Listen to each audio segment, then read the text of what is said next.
Hello, my name is Anna. 3 months ago, my life changed forever, but before that, I thought I had the perfect life. I had a wonderful husband, Mark. We had been married for 5 years. He was smart, kind, and loving. He worked as a sales manager, which meant he traveled a lot. I never questioned it. I trusted him completely. We lived in a small but cozy apartment in New York. Every morning, I made coffee for both of us. Mark would kiss me on the forehead and say, "See you later, honey." I loved these moments. They made me feel safe. Our life was simple but happy. On weekends, we went out for dinner. We laughed. We talked about the future, maybe buying a house, maybe having kids. I believed in our love. But looking back, there were small things I ignored. Sometimes he was distracted when we talked. Sometimes he got messages late at night and turned off his phone quickly. I thought he was just busy with work. I had no reason to doubt him. Until one ordinary day, when I found something that changed everything. Asterisk, it was a Saturday morning. The sun was shining through the window, and everything felt normal. I made coffee, just like I did every morning. Mark had already left for work. I decided to clean the living room. I moved the couch to vacuum underneath it, and that's when I saw a small piece of paper. At first, I thought it was just trash, but when I picked it up, my heart skipped a beat. It was a receipt from a restaurant, not in New York, but in another city, Boston. The date on it was last weekend, when Mark told me he was on a business trip. I frowned. Why would he keep this? I looked at the details. 2 meals, an expensive bottle of wine, and a name written at the bottom, Sophia. My hands felt cold. Who was Sophia? Was she a client? A coworker? Or something else? I tried to push the thought away.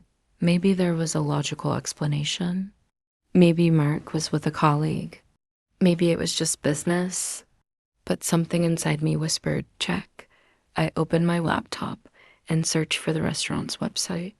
It was a romantic place, the kind you go to for a date, not a business meeting. My stomach turned. I told myself not to overthink it.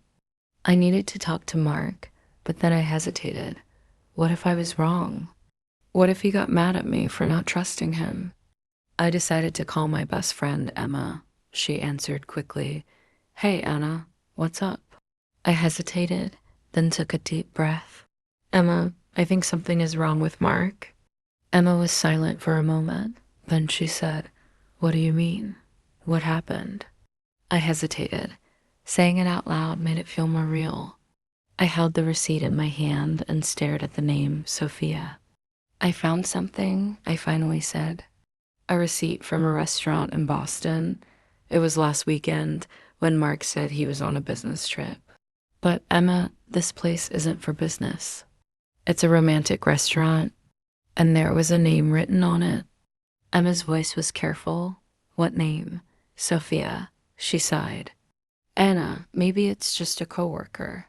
Maybe it's nothing, I know, but something doesn't feel right. I paused.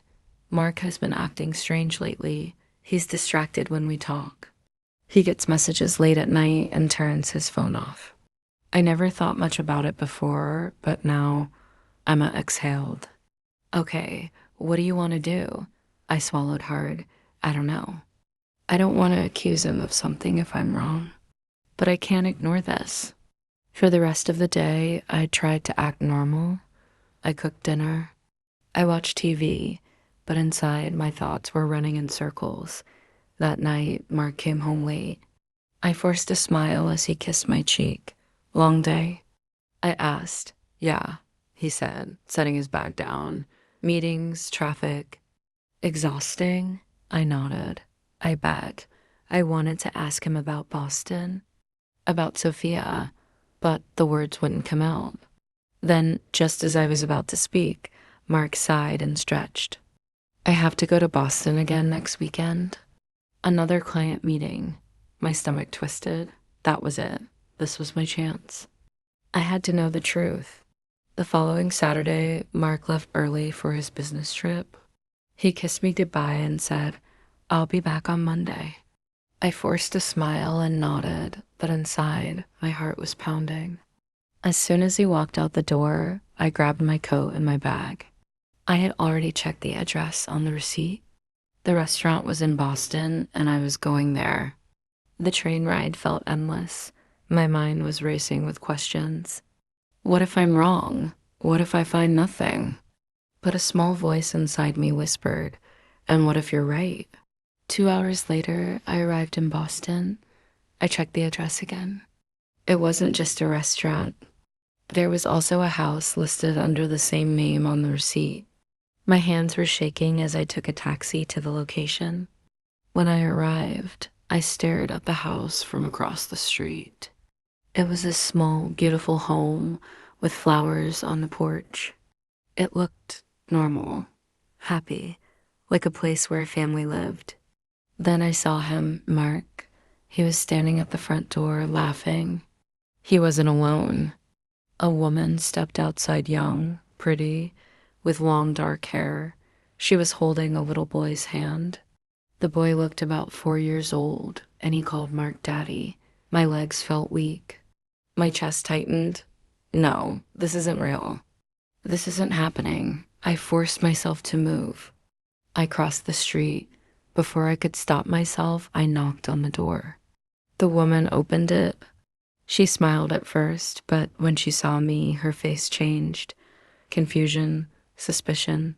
"Can I help you?" she asked. My voice was barely a whisper. "Do you know Mark?" Her eyes narrowed. "Yes," she said slowly. "He's my husband." I felt the world spin around me. My hands started shaking. "No," I whispered. "He's my husband." Silence. The woman's face went pale. She opened her mouth, then closed it. And then everything fell apart. For a moment, neither of us spoke. The woman, Sophia, stared at me like she couldn't understand my words. Then she let out a nervous laugh. "It's not possible," she said, shaking her head. "You must be confused." I pulled out my phone with trembling hands.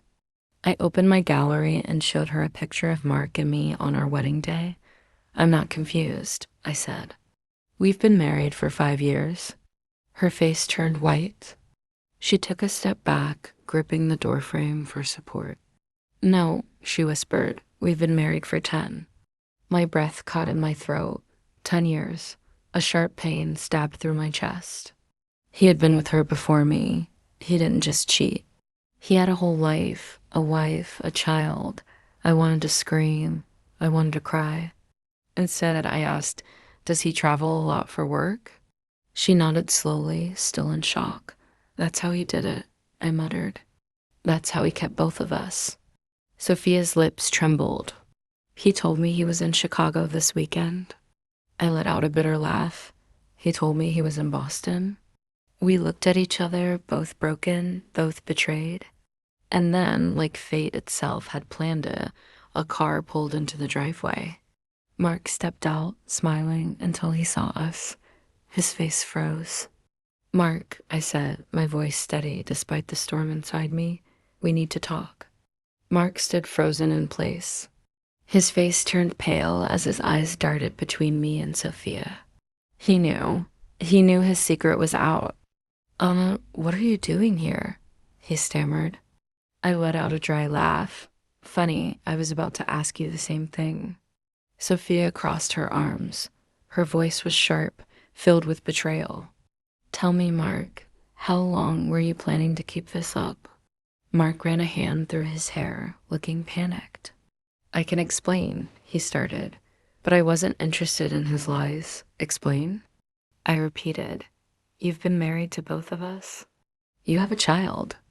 And you never thought we'd find out?" Sophia's eyes filled with tears.